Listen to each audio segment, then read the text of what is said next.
తీవ్ర అల్పపీడన ప్రభావంతో ఏపీలోని పలు జిల్లాల్లో మోస్తరు నుంచి భారీ వర్షాలు కురుస్తున్నాయి.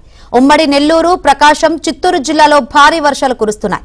రాయలసీమ, కోస్తాలోని పలు ప్రాంతాల్లోనూ వర్షాలు కురిసే అవకాశం ఉందని వాతావరణ శాఖ హెచ్చరికలు జారీ చేసింది.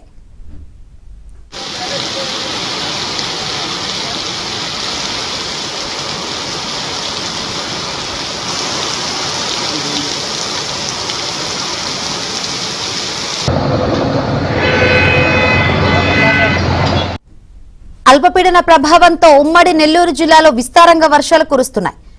భారీ వర్షాల కారణంగా పలు ప్రాంతాల్లో విద్యుత్ సరఫరాకు అంతరాయం కలిగింది.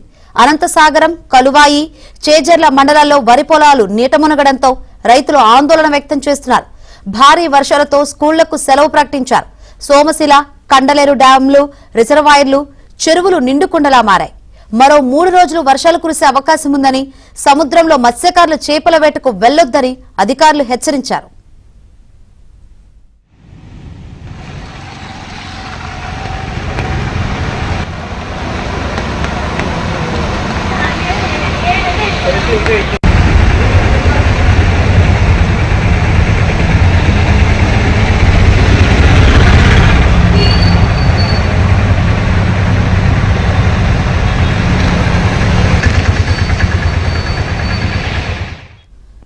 తిరుపతి, చిత్తూరు జిల్లాలో అతి భారీ, అన్నమయ్య, సత్యసాయి జిల్లాలో భారీ వర్షాలు కురుస్తాయని వాతావరణ శాఖ తెలిపింది.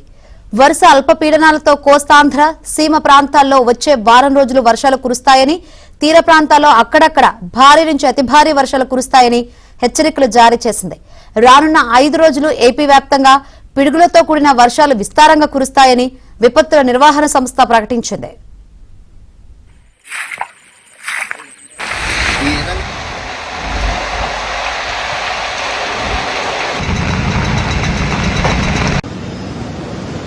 లక్ష్మీపురం సర్కిల్ సమయం లైవ్ అంట.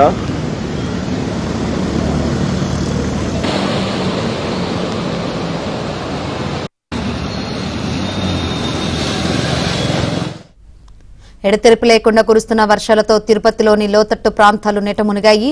రోడ్లపైకి భారీగా వరద నీరు చేరడంతో రాకపోకలకు తీవ్ర అంతరాయం కలిగింది. 3 అండర్ బ్రిడ్జిలు జలమయమయ్యాయి.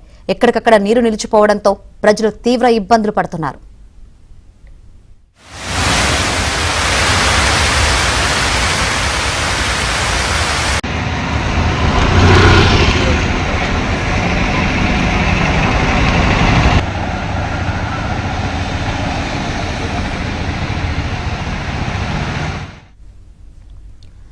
చంద్రగిరిలోని రాయల చెరువు, తలకోన, ఏరు ఉధృతంగా ప్రవహిస్తున్నాయి. ప్రజలు అప్రమత్తంగా ఉండాలని అధికారులు హెచ్చరించారు.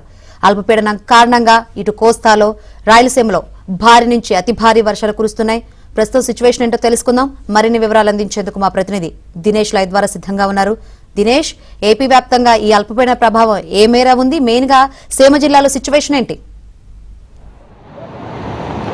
శంకరి, మొత్తం మీద నిన్న పండుగ అయినప్పటికీ కూడా నిన్నటి రోజు నుంచి కూడా ఒక వర్షం అనేది తిరుపతి జిల్లాలో ప్రారంభమైంది. నిన్న రాత్రి అర్ధరాత్రి నుంచి చాలా తీవ్రంగా వర్షం పడుతుండటంతో ఎక్కడికక్కడ వాగులు, వంకలు, అలాగే చెరువులు కూడా నీటితో నిండిపోయే పరిస్థితుంది. తిరుపతిలో కూడా చాలా చోట్ల లోతట్టు ప్రాంతాలంతా కూడా జలమయమైపోయింది. మనం ఇక్కడ లక్ష్మీపురం సర్కిల్ దగ్గర చూస్తున్నాం. రోడ్లో ఎంతగా నీళ్లు నిలిచిపోయిందనేటువంటిది చూడొచ్చు. మనం పూర్తిగా జలమయమైనటువంటి పరిస్థితి. ఇలాగే చాలా రోడ్లలో కూడా ఏదైతే లోతట్టు ప్రాంతంలో ఉందో అక్కడ ఉండేటువంటి పరిస్థితి. దాంతో రాకపోకలకు తీవ్రమైనటువంటి అంతరాయం, ముఖ్యంగా 2 వీలర్స్ కావచ్చు, వీళ్ళు రాలేని పరిస్థితి, కొన్ని కార్స్ కూడా రాలేని పరిస్థితి.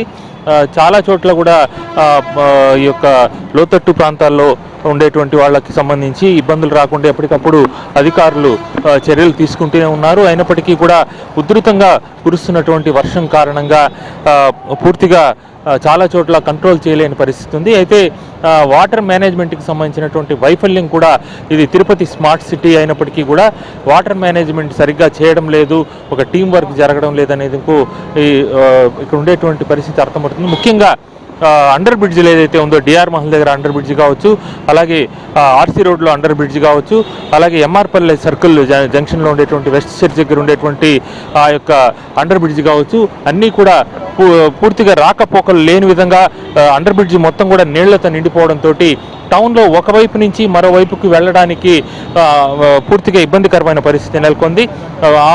ఆ పక్క నుంచి పనులు ఏమన్నా ఉండి ఈ పక్క రావాలంటే రాలేరు. హాస్పిటల్స్ అట్లా వెళ్లాల్సిన వాళ్ళు కంపల్సరీగా ఇటువైపు నుంచి స్విమ్స్ వైపు వెళ్ళాలంటే కూడా ఈ అండర్ బ్రిడ్జిల్లో వాటర్ వల్ల పోలేని పరిస్థితి, మొత్తం చుట్టుకుని వెళ్లాల్సిన పరిస్థితి, అత్యవసర పరిస్థితి కూడా. అంబులెన్సులు కూడా అదే పరిస్థితి. ఇంకా 5 రోజులు వర్షం ఉన్న నేపథ్యంలో అప్రమత్తంగా వ్యవహరించి ఈ రాకపోకలకు సంబంధించి అండర్ బ్రిడ్జ్ దగ్గర ఉండేటువంటి పరిస్థితిని చక్కదిద్దడానికి అధికారులు ప్రయత్నం చేస్తున్నారు. ఇక్కడ ఈస్ట్ సిఐ ఉన్నారు. ఏమంటే చెప్పండి, ఈ అండర్ బ్రిడ్జ్ దగ్గర ఇక్కడ కూడా మీ జ్యూరిడిక్షన్లో కూడా ఒక అండర్ బ్రిడ్జ్ ఉంది, అక్కడ ఎలా మేనేజ్ చేస్తున్నారు? ఈ గతంలో ఒక అండర్ బ్రిడ్జ్లో కూడా ఒక మహిళ కూడా చనిపోవడం జరిగింది, అక్కడ వాటర్ తెలియకుండా అర్ధరాత్రులు. ఎట్లా మీరు దాన్ని కంట్రోల్ చేస్తున్నారు? సార్, నిన్నటి నుంచి వర్షం పడుతూ ఉంది. నిన్నటి నుంచి పడుతూ అంటే ఒక్కోసారి వర్షం ఎక్కువ అవుతుంది. పోలీసులు ఎప్పుడు కూడా ఆ అండర్ బ్రిడ్జ్ దగ్గరనే నిత్యం పారా కాస్తున్నారు. ఎక్కువ అయినప్పుడు సరైన బ్యారికేడింగ్స్ని ఏర్పాటు చేసుకొని పబ్లిక్ని వాహనాలని రానికుండా ఆపుతున్నాం. మళ్ళీ ఎక్కువైన వాటర్ని ఎప్పటికప్పుడు మున్సిపల్ అధికారుల సాయంతో పంపింగ్ చేస్తున్నారు బయటికి. మళ్ళీ ఖాళీ అయిన వెంటనే మళ్ళీ వాహనాలను యథావిధిగా వదిలిపెట్టడం జరుగుతుంది. ఈ వర్షం కూడా కొంచెం పట్టు విడుపుగా రావడం వల్ల కొంచెం మనకు కూడా ఆ ఇబ్బంది లేకుండా ఉంది. ప్రస్తుతం అయితే మనం కంప్లీట్ మన కంట్రోల్లోనే ఉంది. ఏమి ఇష్యూస్ ఎక్కడా కానీ రిపోర్ట్ కాలేదు. ఏదన్నా ఉంటే డైవర్ట్ చేస్తున్నాం. వాహనదారులకి, ప్రజలకు అందరికీ కూడా మా పోలీస్ తరపున నుంచి ఒకటే రిక్వెస్ట్ చేస్తున్నాం. వాహనాలలో వెళ్ళేటప్పుడు ఇప్పుడు వర్షం ఎక్కువగా పడుతుండడం వల్ల రోడ్స్ అంతా కూడా జారుడుగుణం కలిగి ఉంటాయి కాబట్టి అందరూ కూడా కొంచెం నిదానంగా వెళ్ళాలని కోరుకుంటున్నాం. ఒకటి. తర్వాత ఏదైనా అత్యవసరమైన పరిస్థితులు ఎదురైనప్పుడు ఖచ్చితంగా 112కి కాల్ చేయమని అడుగుతున్నాం.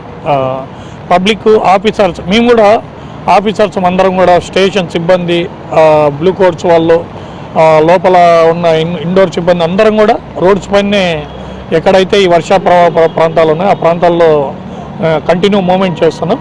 ప్రజలు ఏదైనా ఇబ్బందికరమైన పరిస్థితులు ఉంటే వాళ్ళకి 112కి ఖచ్చితంగా కాల్ చేయాలని కోరుకుంటున్నాం. Day time okay, night time అంటే ఇది పిలిగ్రిమ్ ప్లేసు, దూర ప్రాంతాల నుంచి సొంత వాహనాల్లో, కార్లలో కూడా వస్తుంటారు, వాళ్ళకి మీరేం చెప్తారు?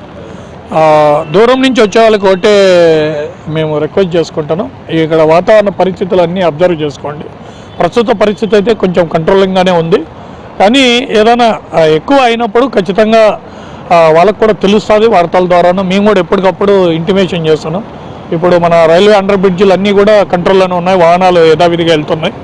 ఇక్కడ కొన్ని లోతట్టు ప్రాంతాల్లో ఉన్న రోడ్లు మాత్రం కొన్ని వాటర్తో ఉన్నాయి. అక్కడ అవసరమైన డైవర్షన్ చేసుకుంటూ ఉన్నాం. ఈ యాత్రికులు కూడా తగు జాగ్రత్తలు తీసుకోవాలి దీనిపైన అని చెప్పి చెప్తాను. ఓకే, భక్తులు, తిరుపతికి వచ్చేటువంటి భక్తులు ఖచ్చితంగా గరుడ వారధి ఏదైతే ఉందో ఆ గరుడ వారధిని యూటిలైజ్ చేసుకోవాలి. ఎందుకంటే టౌన్లోకి వచ్చినప్పుడు కొంత ఇబ్బందులు ఉన్నాయి. దాంతోపాటు స్కూళ్ళకి ఈరోజు కలెక్టర్ సెలవు ప్రకటించారు. అంగన్వాడీ కేంద్రాలు కూడా సెలవు ప్రకటించారు. ఈ వర్షం కొనసాగితే ఈ సెలవు అనేది మళ్ళీ కంటిన్యూ అయ్యే అవకాశం ఉంది. మొత్తం మీద అధికారులు అయితే అప్రమత్తంగా వ్యవహరిస్తున్నారు. ప్రజలు కూడా అధికారులకి అలాగే పరిస్థితులకు అనుగుణంగా సహకరించాల్సిన అవసరం కూడా స్పష్టంగా కనిపిస్తోంది. Port studio.